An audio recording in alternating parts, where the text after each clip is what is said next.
show you how to set the cell styles in the Excel app. First, we have to open up the app, and here it opens up like this. From here, we just go into the top row, and after we have selected a few cells, we click on Cell Styles here,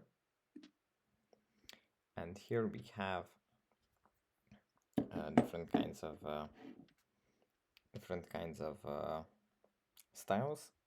For example, let's see, good, and then these cells are going to be marked as good, or we can 60% accent, and we can also put like this. Anyways, we have a bunch of formatting options, and yeah, this is where you can do it. That's it for this video. I hope it was helpful for you guys, and I'll see you in the next one. Bye.